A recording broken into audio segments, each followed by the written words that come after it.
নেপাল রাইডের আরও একটা নতুন ভিডিওতে সবাইকে স্বাগত। এর আগের ভিডিওতে আমি তোমাদের দেখিয়েছিলাম আমরা কিভাবে ভানসার বানিয়েছিলাম, মানি এক্সচেঞ্জ করিয়েছিলাম, সিম নিয়েছিলাম।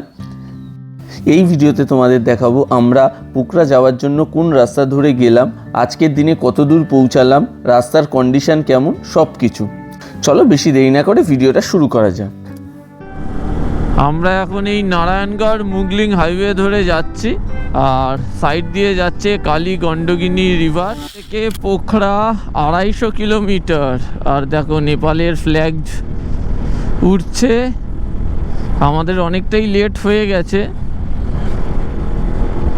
তো আপাতত সব কিছু কাজ কমপ্লিট করে সোজা এখন পোখরার দিকে যাচ্ছি। এবার তোমাদের একটু রোড ম্যাপটা বলে দিই, আমরা কোন রাস্তা ধরে বীরগঞ্জ থেকে পোখরা পর্যন্ত গেছিলাম সেটা একটু তোমাদের বলে দিই। আমরা বীরগঞ্জ থেকে সোজা গেছিলাম হিতাউদা, অর্থাৎ বুদ্ধচক থেকে বাঁদিক নিয়ে চলে গেছিলাম ভারতপুর থেকে আবার ডান দিক হয়ে চলে গেছিলাম হলো মুগলিংয়ের দিকে, আর মুগলিং থেকে বাঁদিক হয়ে আমরা চলে গেছিলাম পোখরার দিকে। আর মুগলিং থেকে ডান দিকে চলে গেলে আমরা চলে যেতাম কাঠমান্ডুর দিকে। কাঠমান্ডু আমরা কিভাবে গেলাম সেটা তো আমি তোমাদের পরের ব্লগে দেখাবো। এখন মোটামুটি হাইওয়েতে উঠে গেলাম, নেপালের হাইওয়েতে চালাচ্ছি এখন। নেপাল সব নাম্বার প্লেট কিন্তু দেখো নেপালের, লাল নাম্বার প্লেট। পার্সোনাল গাড়িতে কিন্তু সব লাল নাম্বার প্লেট, বাসে ব্ল্যাক কালারের। আমরা এখন এই তিনটে বাইক একসাথেই যাচ্ছি। আর আমরা যখন লাঞ্চ করছিলাম অমিতদা একটু আগে বেরিয়ে গেছিলো অমিতদার মেমোরি কার্ড কিনতে হবে বলে। তো আমরা তো জানতাম অমিতদা আমাদের আগে আছে, তবে ফোনে কথা হলো অমিতদা আমাদের পিছনেই আছে। তো অমিতদার জন্য কিছুক্ষণ ওয়েট করব। তো এখন করব না, কোথাও একটা চা ব্রেকের জন্য দাঁড়িয়ে যাব। তো চলো এখন এগোনো যাক। কিছু কিলোমিটার নেপালের রোডে রাইড করে কিন্তু দারুণ লাগলো, তবে যখন থেকে রোডের কন্ডিশন খারাপ হবে তখন থেকেই কিন্তু প্রাকৃতিক সৌন্দর্যটা দারুণ হয়ে যাবে। আপাতত বেশ কিছুটা রাস্তা ভালো, এখান থেকে পোখরা পর্যন্ত প্রায় 200 কিলোমিটার রাস্তা ভালো। তারপরের 50-60 কিলোমিটার, লাস্টের 50-60 কিলোমিটার রাস্তাটা খারাপ আছে। তো আপাতত যতটা টেনে এগিয়ে যাওয়া যায়, যেহেতু আমাদের অনেকটা দেরিও হয়ে গেছে, প্ল্যানের অনুযায়ী কিছু হয়নি, আজকের একটু লেট হয়ে গেছে আমাদের। কিন্তু সোলার লাইট সব পোখরা আর 236 কিলোমিটার রোড তো এখনো পর্যন্ত ভালো। তবে 3 দিনের মধ্যে আজকের কিন্তু সবচেয়ে বেশি গরম লাগছে। অন্য দিনের তুলনায় আজকের গরমটা কিন্তু মারাত্মক লাগছে, জানি না কেন।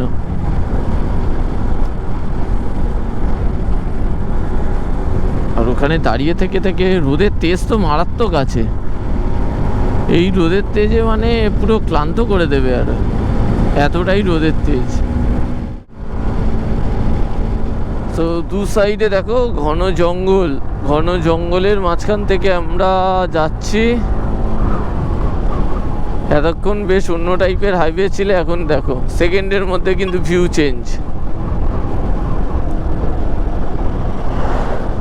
আবার সিঙ্গেল লেন হয়ে গেছে।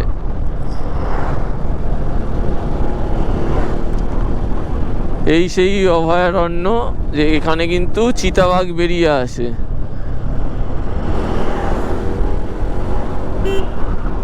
ভাই চিতা আসবে, চিতা আসবে, টান।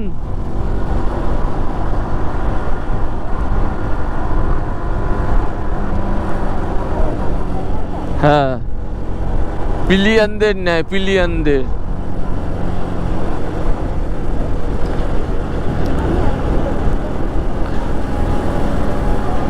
পিলিয়ানদের টানে। ওই দেখ হাতিও আছে, তার সাথে কিন্তু এখানে বাঘও আছে। এই ফরেস্টার প্রায় কিন্তু নেপালে বাঘ বেরোয়। চিতাবি পিতা, চিতাবি পিতা এখানে, সেইটা পিলিয়ানকে ধরে রাখো।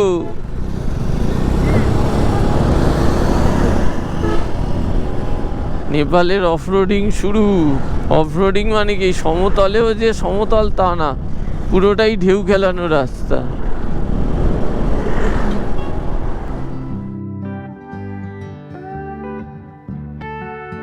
আমরা এই পারসা ন্যাশনাল পার্কের মধ্যে দিয়ে যাচ্ছি। একটা অভয়ারণ্য, পুরোটা বেশ কিছু কিলোমিটার আমরা পাবো।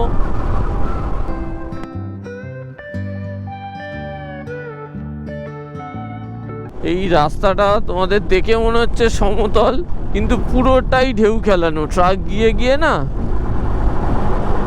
পুরো ঢেউ খেলিয়ে রেখে দিয়েছে, ওদিক করা যাবে না, একটা লেন দিয়ে চলে যেতে হবে।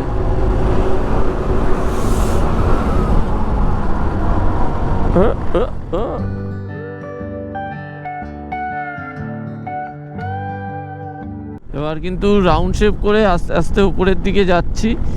একটু পাহাড়ে, ও ওয়াও, একটা সুন্দর ব্রিজ, নিচ দিয়ে নদী বয়ে গেছে। যতটা কাছে যাচ্ছি পাহাড়ের, ততটা কিন্তু বুঝতে পারছি হাওয়ার পরিমাণটা ঠান্ডা হয়ে যাচ্ছে। আর রাস্তা দেখে গোপ্রোতে মনে হচ্ছে নর্মাল রাস্তা, কিন্তু পুরো রাস্তাটাই কিন্তু ঢেউ খেলানো। পাহাড়,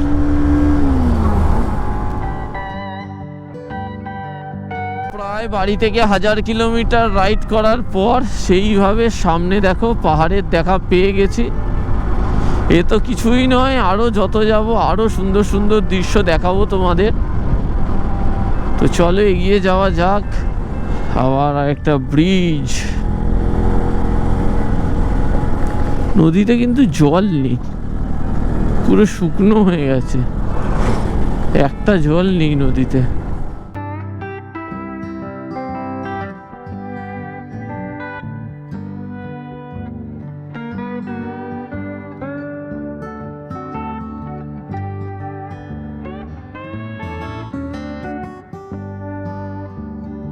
পাহাড়ের রাইডে এনজয় করতে করতে যাচ্ছি। এখানে চলে এসছি আমরা পারসা ন্যাশনাল পার্ক। এখানে একটা মন্দির আছে, এই যে একটা ছোট্ট মন্দির, রোপওয়ে, এখানেই একটা রোপওয়ে আছে এই সিঁড়ি দিয়ে উপরে। আর হাইটটা দেখেছো, খাড়াই কিন্তু বেশ ভালোই চড়াই শুরু হয়ে গেছে আমাদের। লরিগুলো খুব কষ্টে যাচ্ছে।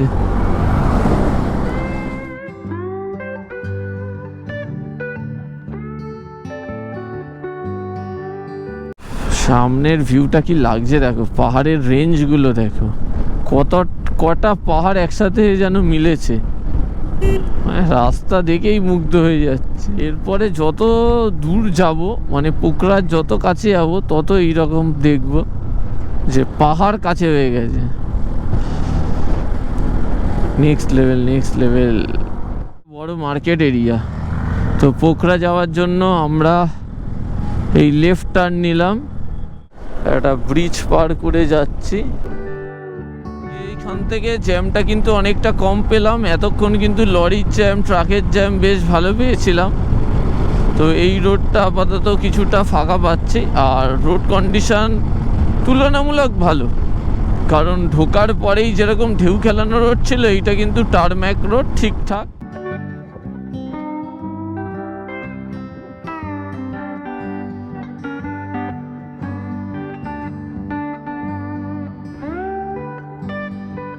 এখন এই সানসেট হবে, তো সানসেট হওয়ার জন্য রোদটা পুরো ভাইজারের চোখে পড়ছে। এখন একটু ছোট করে Insta360 ভিডিও নিচ্ছি।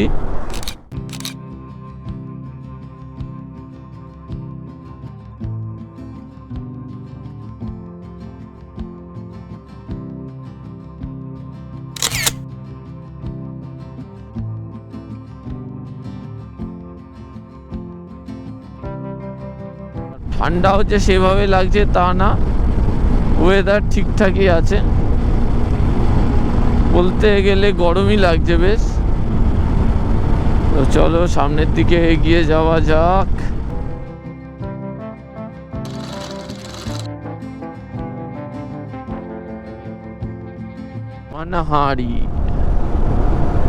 মানাহারি ব্রিজ। আর যতদূর সম্ভব এটা কালীগণ্ডকী রিভার। মানাহারি ব্রিজ, চারিদিকে ভিউটা দেখো। এটা আরেকটা গ্রামে পৌঁছালাম।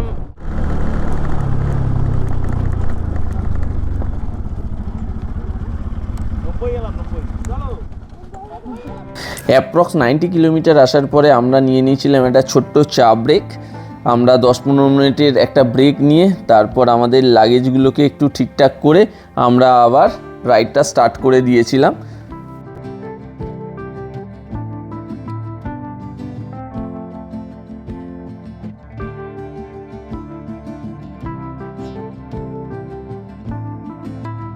টি ব্রেক নিয়েছিলাম, টি ব্রেকে চা খেয়ে এখন আবার এগিয়ে যাচ্ছি মুংলিংয়ের দিকে।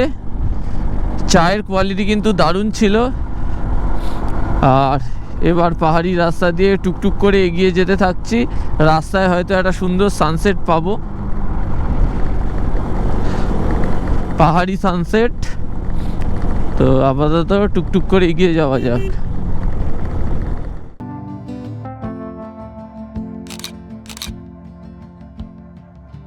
আপাতত পেট্রোল পাম্প একটা পেয়ে গেছি। তো এই পেট্রোল পাম্প থেকে পেট্রোলটা ভরে নেব, কারণ সেই রকম পেট্রোল পাম্প পাইনি। হ্যাঁ, ফুল ট্যাঙ্কি করাই। পেট্রোল 160 টাকা, 6 টাকা। হ্যাঁ, 160 টাকা নেপালি, তো মানে 100 টাকায় হচ্ছে, হিসাব অনুযায়ী দাম কম। इंडियन रुपीज़ है 100 টাকা लीटर। फुल टैंक कर दीजिए।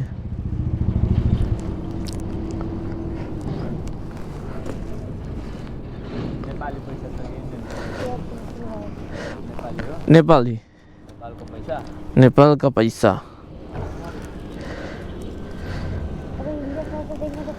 हाँ, पेट्रोल पंप में चलता है ना इंडियन रुपीज़। 1.5 के रेट में देते हैं, इसलिए পেট্রোল পাম্পে যদি তোমরা তেল ভরাও তাহলে কিন্তু 1.6 পাবে না, 1.5 পাবে। Try to convert into round figure. Round figure. Round figure 1000।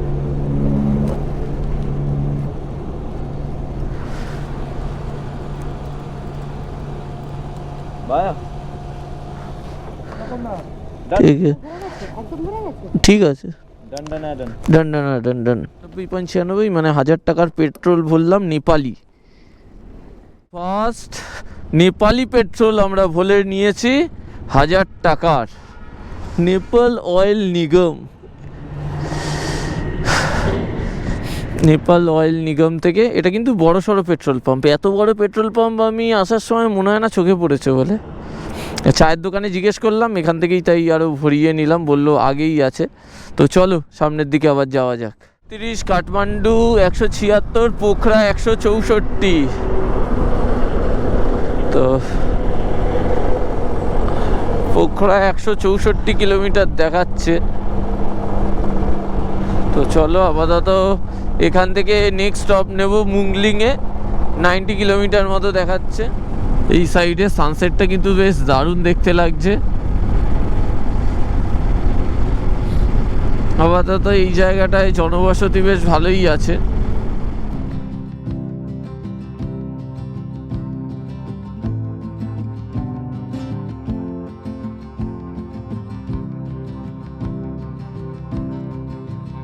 আজ হয়তো নেপালের সানসেট এখান থেকে দেখাচ্ছি, তবে আরো সুন্দর সুন্দর সানসেট কিন্তু নেপালের দেখাবো।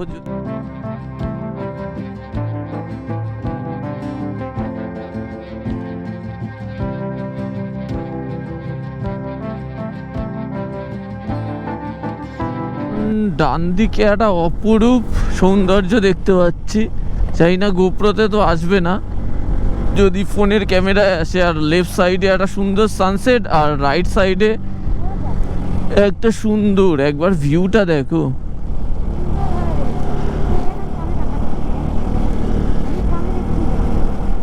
ওয়াও। কৃষ্ণনগরের পরে কিন্তু ডবল লেন হাইওয়ে পেয়ে গেছি। আর সামনের একবার ভিউটা দেখো, পাহাড় আর লাল হয়ে আছে পিছনটা, সবে সবে সানসেট হয়েছে।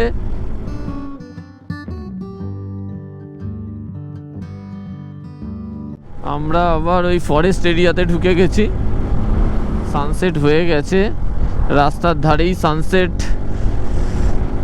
দেখলাম। এখানেও নো হর্ন, এখানেও কিন্তু চিতা বেরোয় যতদূর আমরা শুনেছিলাম। রাইড তো বেশ ভালোই চলছে, ওর অন্ধকারও হতে যায়।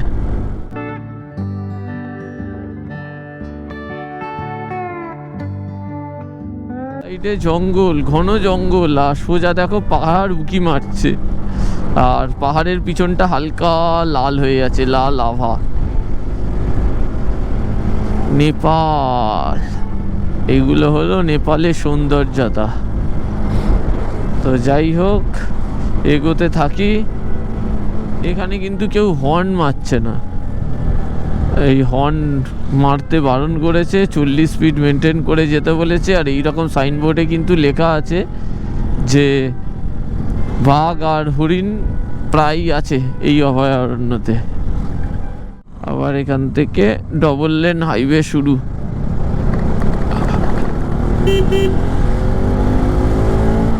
এই অভয়ারণ্যটা শেষ হলো। অভয়ারণ্য শেষ হতে হতেই একটা সুন্দর পাহাড়ের ভিউ। ওফ,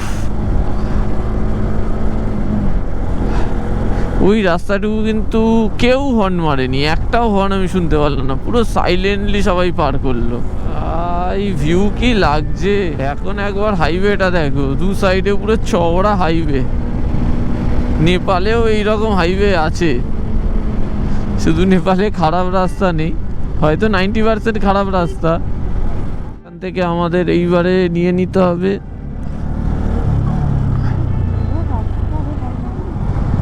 হ্যাঁ, সেটাই তো দেখলাম, ডান দিক। ওরে ভাই সাব, এটা কি চোখের সামনে, এটা কি দেখছি? হ্যাঁ, আমি তো দাঁড়িয়ে গেলাম এই জন্য। ও মাই গড, হোয়াট এ ভিউ!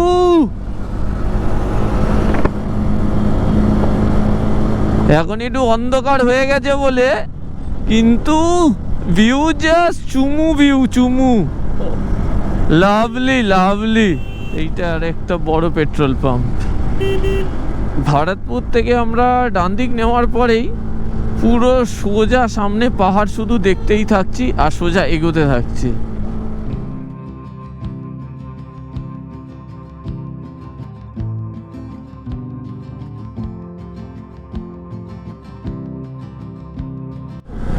আমরা আবার দেবঘাট ধাম থেকে রাইট টার্ন নিলাম। এখান থেকে দেখাচ্ছে গোরখা, পোখরা 126, গোরখা 66, পোখরা এখনো 126। অনেকক্ষণ রাস্তা সমতলের পরে এইবারে কিছুটা পাহাড়ি রাস্তা পেলাম আবার।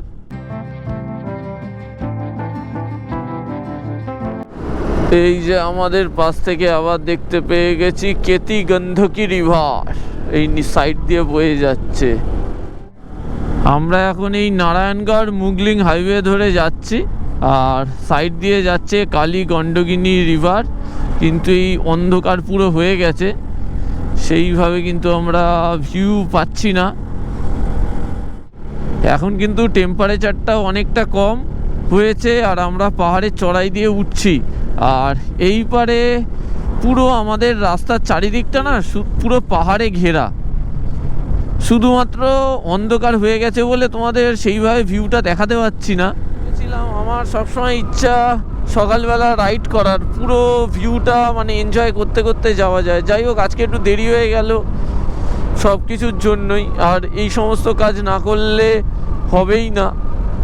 তবে প্ল্যান বড়, অসুবিধা নেই, তোমাদের সুন্দর ভিউ তো দেখাতেই থাকবো। জানি না, গোপ্রোতে তো কিছুই বোঝা যায় না এইসব, আর অন্ধকারে তো আরো বেশি না। এখান থেকে মুংলিং আর 22 কিলোমিটার। চারিদিকটা দেখো পুরো অন্ধকার হয়ে গেছে, রাস্তায় গাড়ি ঘোড়া কিন্তু প্রচুর আছে। উঠছি আবার নামছি।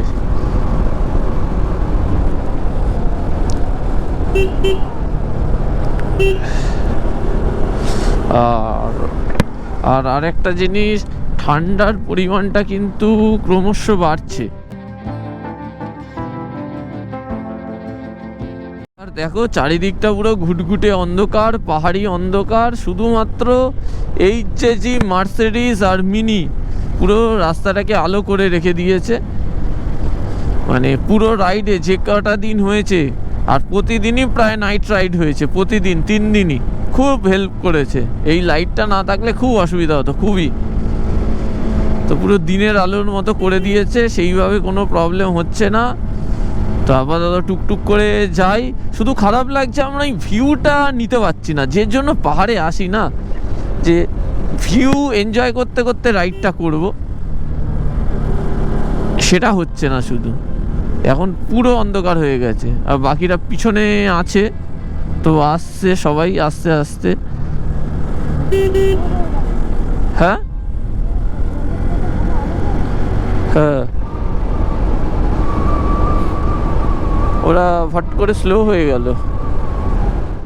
এখান থেকে মুগলিং আর 2 কিলোমিটার মতো বাকি। তো নীলদের সাথে ফোনে কথা হয়েছিল, ওর ফগ লাইটে একটু সমস্যা হয়েছিল, তাই ও একটু দাঁড়িয়ে গেছিলো, গ্যারেজে আছে। আর ওর সাথে গৌরও আছে। আর আমি যেহেতু এগিয়ে এসেছি, এই অন্ধকারে আর দাঁড়াচ্ছি না, একেবারে মুগলিংয়ে গিয়েই বললাম দাঁড়াচ্ছি। আর ওই পারে অমিত দ্বারা মুগলিং পৌঁছে গেছে বলল, এই এক্ষুনি ফোন করে বলল। তো চলো আমরা মুগলিংয়ে একেবারে গিয়ে সবার সাথে দেখা করব। এখন আমার ভাইজার ফেলে পুরোটা চালাতে প্রবলেমই হচ্ছে। ভাইজারটা ওপেন করেই চালাচ্ছি, না ফগ হয়ে যাচ্ছে ভাইজারে। তো ভাইজার অন করে চালালে হয়তো একটু ভয়েস কোয়ালিটিটা খারাপ পাবে।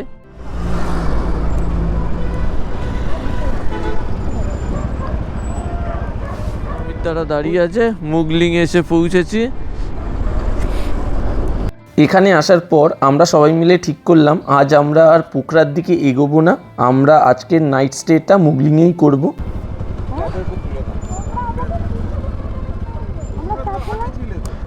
না, আমরা একটা চা খেয়েছি। Heavy charge